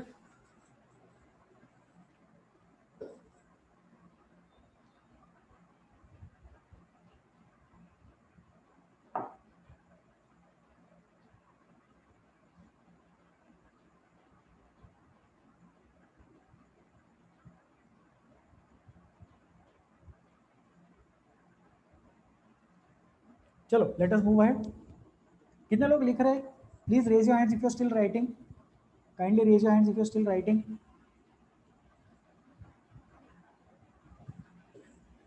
ठीक है, लेट्स मूव अहेड, आगे बढ़े। सो this is about bonding, ionic bond, covalent bond. हाँ, अभी आयोनिक बॉन्ड में कैसा रहता है, जैसे MgCl2 है, नया कंटेंट सुनो, MgCl2 है ना, या फिर NaCl सोच लो। तो NaCl में कैसा रहता है, 1 इलेक्ट्रॉन ट्रांसफर हुआ, बराबर, Na लिखने का, फिर उस पर +1 चढ़ाने का, क्लोरीन लिखने का, उस पर -1 चढ़ाने का, और वो बन गया कंपाउंड। MgCl2 में कैसा रहता है, Mg लिखने का, ऐसे ही लिख देते हैं, और Cl लिखने का। ठीक है, लेकिन Mg पे 2+ रहता है, बराबर। Mg का वैलेंसी 2 है, वो 2 इलेक्ट्रॉन डोनेट करेगा, तो क्लोरीन अपने को 2 लगते हैं, बराबर। तो 2Cl- लिखते हैं अपन, राइट। तो ये हो गया आयोनिक बॉन्ड का एग्जाम्पल, ये दोनों हो गए आयोनिक बॉन्ड के एग्जाम्पल। तो इसको सिर्फ दोनों को आयोनिक बॉन्ड ही बोलते हैं, ऐसा single ionic bond, double ionic bond, ऐसा कुछ नहीं होता। ये दोनों क्या है, आयोनिक बॉन्ड के एग्जाम्पल है। कोवेलेंट बॉन्ड में क्या रहता है, 3 टाइप के कोवेलेंट बॉन्ड रहते हैं, single covalent bond, double covalent bond and triple covalent bond. तो ये अपन अभी डिस्कस करने वाले हैं। आई एम श्योर जनता को पहले से पता होगा, ये नाइन्थ में पढ़ा होगा लोगों ने, बट अपन एक बार डिस्कस करेंगे। Single covalent bond, double covalent bond and triple covalent bond. So these three are the types of covalent bonds, okay? So we will be discussing them now. तो सिंगल बॉन्ड देखते हैं पहले। Single bond hydrogen hydrogen में होता है।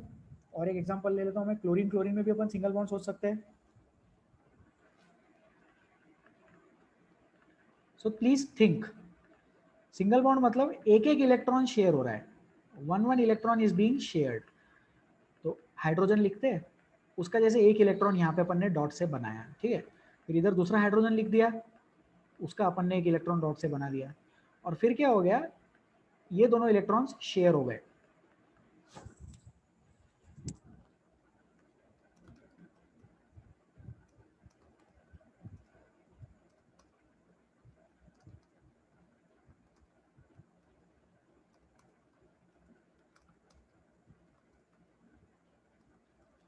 तो उसकी वजह से क्या हो रहा है, ये जो दो इलेक्ट्रॉन्स है ये दोनों हाइड्रोजन्स के डुप्लेट के लिए हेल्प करते हैं। मतलब ये जो दो इलेक्ट्रॉन्स अपने को मिले शेयरिंग वाले, इसने ये हाइड्रोजन के डुप्लेट में भी हेल्प किया और ये हाइड्रोजन के डुप्लेट में भी हेल्प किया। तो these two electrons help to fulfill the duplet condition for both the hydrogen atoms। दोनों हाइड्रोजन एटम्स के लिए ये डुप्लेट कंडीशन के लिए हेल्प करते हैं, ठीक है। अब अपन क्लोरीन वाला एग्जांपल देखते हैं, तो ध्यान से देखना। क्लोरीन में अपन कॉन्फ़िगरेशन लिखते हैं पहले, ठीक है। तो क्लोरीन का कॉन्फ़िगरेशन लिख देंगे अपन।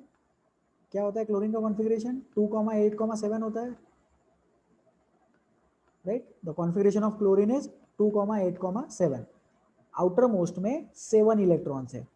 कितने इलेक्ट्रॉन्स है आउटर मोस्ट में, there are 7 electrons present in the outer most shell. तो अपन ऐसा क्लोरीन लिखते हैं। ध्यान से देखो, एक नई चीज सिखाई जा रही है यहाँ पे। जो इलेक्ट्रॉन्स रहते हैं उसको ऐसा डॉट से रिप्रेजेंट करते हैं, ठीक है। तो ऐसे दो दो डॉट्स के पेयर बना के रिप्रेजेंट करना, और एक इलेक्ट्रॉन ये यहाँ पे। फिर दूसरा क्लोरीन का एटम लिखेंगे अपन, उसमें भी ऐसे डॉटेड फॉर्मेशन बनाएंगे। तो each dot is representing an electron. Her dot क्या रिप्रेजेंट कर रहा है, इलेक्ट्रॉन को रिप्रेजेंट कर रहा है। सर फिर आपने वो टोटल 17 डॉट्स क्यों नहीं बनाए। डॉट्स हमेशा बनाते हैं आउटर मोस्ट इलेक्ट्रॉन्स के लिए। आउटर मोस्ट शेल के जो भी इलेक्ट्रॉन्स रहेंगे उसके लिए डॉट बनाते हैं, सबके लिए नहीं, ठीक है। फिर क्या होता है कि ये जो दो इलेक्ट्रॉन्स है ये पेयरिंग कर लेते हैं। तो यहां पे मैं लिख देता हूं, sharing of electron takes place. Sharing of electrons हो रहा है, या फिर उसको पेयरिंग भी बोलते हैं। Either you can call it sharing of electrons और you can call it pairing of electrons. तो यहाँ पे शेयरिंग हो रहा है, पेयरिंग हो रहा है। उसकी वजह से क्या हुआ देखो, अभी लेफ्ट वाले क्लोरीन एटम के बारे में सोचो, इसके पास कितने इलेक्ट्रॉन्स हो गए, इसके पास टोटल हो गए 8 इलेक्ट्रॉन्स। और इसके पास कितने इलेक्ट्रॉन्स हो गए, राइट वाले के पास, राइट वाले के पास में भी 8 इलेक्ट्रॉन्स हो गए। तो इसका मतलब those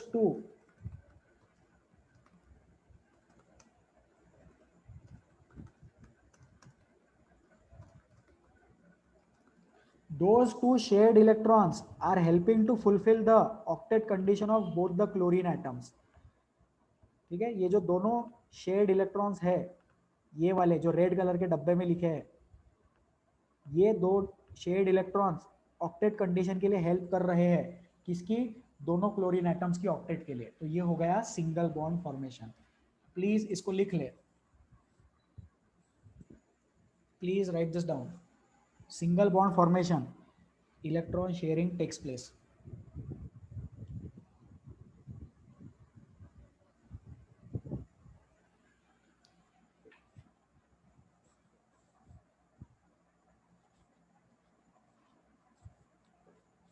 single bond formation, electron sharing takes place.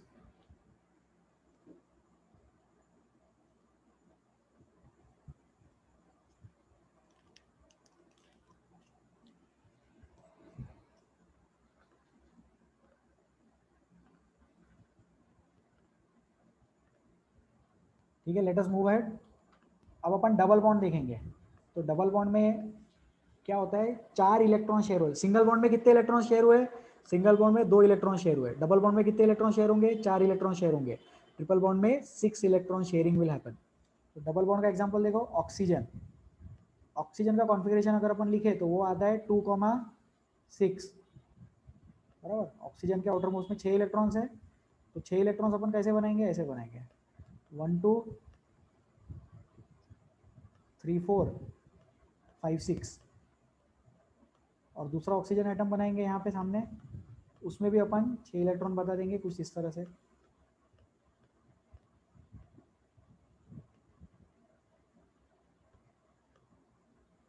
अब क्या होगा, ये जो 4 इलेक्ट्रॉन है, ये 4 इलेक्ट्रॉन शेयरिंग करेंगे, तो उसको स्ट्रक्चर अपन ऐसा लिखते हैं ओ डबल बॉन्ड हो, इसको पढ़ते हैं ऐसा है, ओ डबल बॉन्ड हो।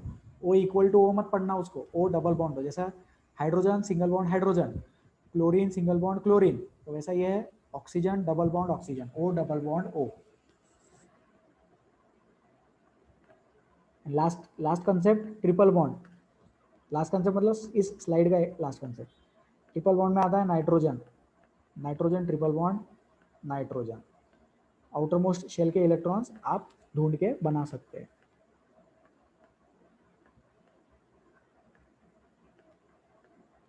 आउटर मोस्ट शेल में 5 इलेक्ट्रॉन्स है, तो वो 5 इलेक्ट्रॉन ऐसे प्लेस करना। अब मन में एक डाउट आता है, सर वो नाइट्रोजन ने 2 इलेक्ट्रॉन क्यों नहीं शेयर किए। वो नाइट्रोजन 2 इलेक्ट्रॉन अगर शेयर करेगा तो उसका ऑक्टेट कंप्लीट नहीं होगा, इसलिए उसको 3 इलेक्ट्रॉन शेयर करने ही पड़ेंगे। तो सोचो, केयरफुली डिजाइंड फॉर्मेट है ये। जब 3 और 3 6 इलेक्ट्रॉन शेयर होंगे, तो 6 इलेक्ट्रॉन शेयरिंग के और 2 इलेक्ट्रॉन खुद के, तभी ऑक्टेट कंप्लीट होगा।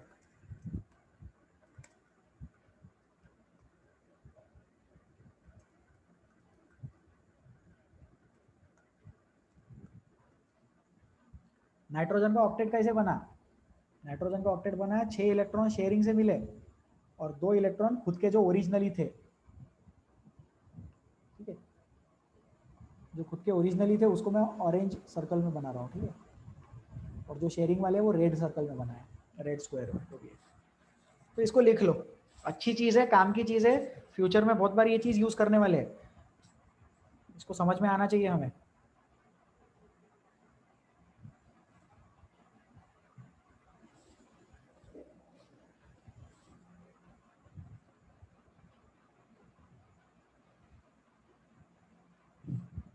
सो प्लीज राइट दिस डाउन, जल्दी से लिखें। Students who are writing please raise your hands. जो जनता लिख रही है प्लीज अपना हाथ उठाए।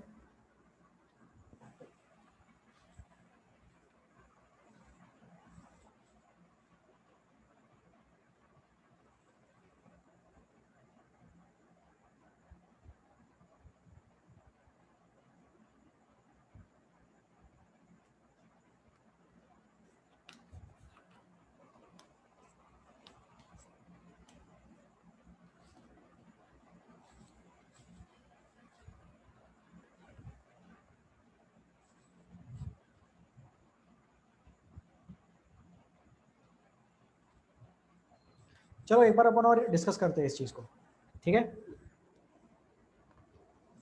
सिंगल बॉन्ड तो आ गया होगा समझ में, डबल बॉन्ड एक बार देखते हैं, ठीक है। डबल बॉन्ड में देखो क्या हो रहा है, डबल बॉन्ड में ऑक्सीजन के पास है 6 इलेक्ट्रॉन्स आउटर मोस्ट में, तो मैंने 6 छोटे छोटे डॉट बना दिए, ठीक है। एक बार फिर से बना देते हैं, ये देखो ये 6 डॉट्स है, ये पहला, ये दूसरा, ये तीसरा और ये चौथा, और ये 2 डॉट जा रहे हैं शेयरिंग के लिए, 2 electrons are going for sharing. और ये यहाँ पर भी राइट साइड वाले ऑक्सीजन के 2 इलेक्ट्रॉन आ गए शेयरिंग वाले, ठीक है। और ये हो गए इसके खुद के वाले इलेक्ट्रॉन्स, राइट साइड वाले ऑक्सीजन के खुद के इलेक्ट्रॉन्स ऊपर और नीचे लिखे हैं, लेफ्ट साइड वाले ऑक्सीजन के खुद के इलेक्ट्रॉन्स ऊपर और नीचे लिखे और शेयरिंग वाले बीच में लिखे। शेयरिंग होने के बाद डबल बॉन्ड बन गया, तो इसको क्या बोलते हैं, ऑक्सीजन डबल बॉन्ड ऑक्सीजन, ठीक है। अब ट्रिपल बॉन्ड देखते हैं। ट्रिपल बॉन्ड में है नाइट्रोजन, नाइट्रोजन का एग्जांपल।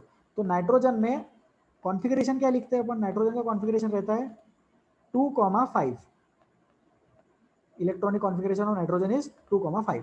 अब ये जो 5 है, ये 5 इलेक्ट्रॉन्स अपने को प्ले करने हैं, तो देखो नाइट्रोजन में मैंने 5 इलेक्ट्रॉन्स लिख दिए। किस तरह से लिखे, 3 इलेक्ट्रॉन लिखे जो ट्रिपल बॉन्ड बनाएंगे और 2 इलेक्ट्रॉन जो खुद के हैं। तो जो खुद के इलेक्ट्रॉन्स है वो ऊपर लिख दिए इस नाइट्रोजन के, और जो खुद के इलेक्ट्रॉन्स है वो दूसरे वाले नाइट्रोजन के भी ऊपर मैंने लिख दिया। अब 2 from self and 6 from sharing, ये जो 6 फ्रॉम शेयरिंग है इसमें भी 3 तो खुद के ही है ना, लेकिन खुद के जब 3 इलेक्ट्रॉन शेयर करेंगे तभी तो सामने वाला 3 इलेक्ट्रॉन शेयर करेगा, उसी की वजह से ट्रिपल बॉन्ड बनेगा. So N triple bond, N formation takes place. Octet complete करने के लिए नाइट्रोजन को 3 इलेक्ट्रॉन्स चाहिए थे, तो उसने क्या किया, दूसरे नाइट्रोजन एटम को बोला तुमको भी 3 इलेक्ट्रॉन्स की रिक्वायरमेंट है, मेरे को भी 3 इलेक्ट्रॉन्स की रिक्वायरमेंट है, अपन अपने 3-3 इलेक्ट्रॉन शेयर कर लेते, जिससे हमारा कंबाइन कंडीशन में ऑक्टेट कंप्लीट हो जाएगा.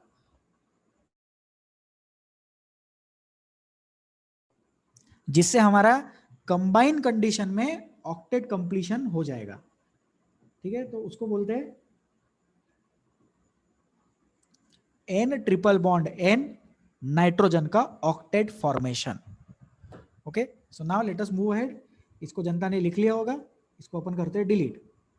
ठीक है, अब मन में और एक डाउट आता है और एक कंसर्न आता है हमारे पास यहाँ पे कि सर जो कार्बन है वो कार्बन ने मॉलिक्यूल क्यों नहीं बनाया है. तो कार्बन का कॉन्फ़िगरेशन है 2,4. तो 2,4 में प्रॉब्लम क्या आता है, जैसे कार्बन के जो 4 इलेक्ट्रॉन है, अब 4 इलेक्ट्रॉन मैं कुछ इस तरह से लिख देता हूं, तो दूसरे कार्बन एटम के साथ में वो 4 इलेक्ट्रॉन्स इस तरह से शेयर नहीं कर पाएगा. उसने अगर ये इलेक्ट्रॉन शेयर किया, फिर वो आप बोलोगे ये वाला शेयर कर देना, फिर आप बोलोगे ये वाला शेयर कर देना, लेकिन फिर ये वाला और ये वाला शेयर नहीं हो पाएगा. What I am trying to tell you is triple bond is the maximum possible condition between two atoms. दो एटम्स के बीच में सिर्फ ट्रिपल बॉन्ड ही पॉसिबल है. अपन 4 वाला क्या बोलेंगे, क्वाड्रेटिक तो 2 वाला रहता है ना, क्वाड्रा बॉन्ड, टेट्रा बॉन्ड नहीं बना सकते. Triple bond is the only possible condition, maximum possible मतलब. तो सिंगल, डबल और ट्रिपल रहता है, इसके बाद वाला टेट्रा बॉन्ड जैसा कुछ नहीं होता. दो एटम्स के बीच में मैक्सिमम सिर्फ ट्रिपल बॉन्ड आ सकता है. ठीक है, तो मैक्सिमम 3 ही इलेक्ट्रॉन शेयर हो सकते, 4 इलेक्ट्रॉन्स एक साथ नहीं शेयर हो सकते. सोचो इस चीज को, जैसे ये कार्बन है, तो ये कार्बन इधर 2 डबल, इधर एक डबल बॉन्ड, इधर एक डबल बॉन्ड बना सकता. मतलब ये जो बीच वाला कार्बन एटम है, इसने 2-2 इलेक्ट्रॉन शेयर कर दिए, लेकिन अलग अलग एटम्स के साथ शेयर किए ना, सेम कार्बन एटम के साथ नहीं किए. जैसे 1 2 3 है, तो सेकंड नंबर के कार्बन ने पहले वाले के साथ और तीसरे वाले के साथ बॉन्ड शेयर किया, इलेक्ट्रॉन शेयर किया. तीसरे वाले ने 2 हाइड्रोजन के साथ किया और 1 वाले ने भी 2 अलग अलग हाइड्रोजन के साथ में बॉन्ड फॉर्मेशन किया. ओके, लेकिन जो बीच वाला कार्बन एटम है, उसने 2 अलग अलग कार्बन के साथ अपन बना सकते 4 बॉन्ड. 2 एटम्स के बीच में 4 बॉन्ड नहीं हो सकते. 4 bonds cannot exist between 2 atoms. 2 atoms के बीच में 4 बॉन्ड रखना पॉसिबल नहीं है. ठीक है, तो इसको लिखने, ये लिखने के लिख लो, चलो लिख लो जल्दी से, 1 मिनट रुक जाते हैं, लिख लो इसको. 2 एटम्स के बीच में 4-4 बॉन्ड पॉसिबल नहीं है.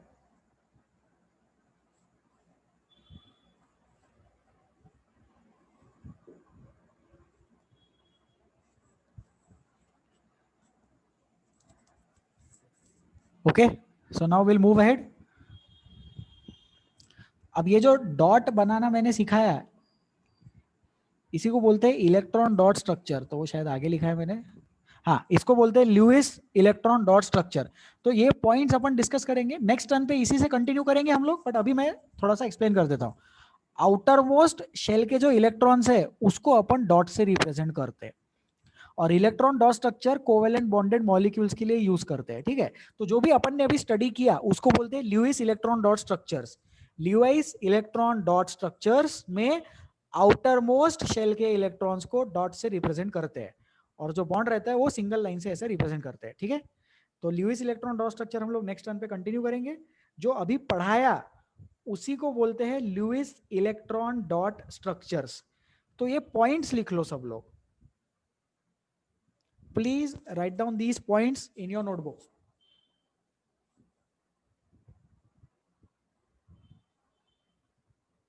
नेक्स्ट टाइम पे इसको फिर से कंटिन्यू करेंगे अपन, but please write this points with you.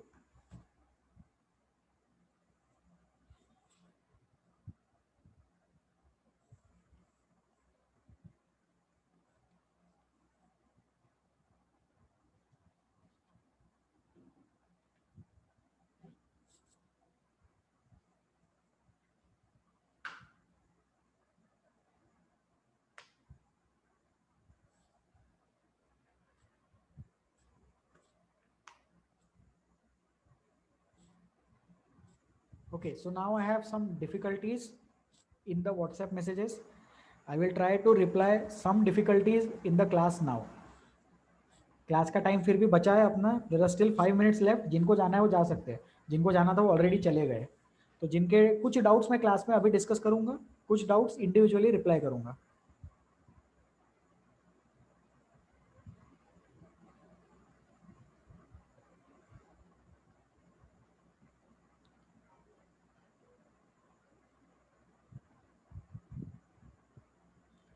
Please hold on, I am reading your questions.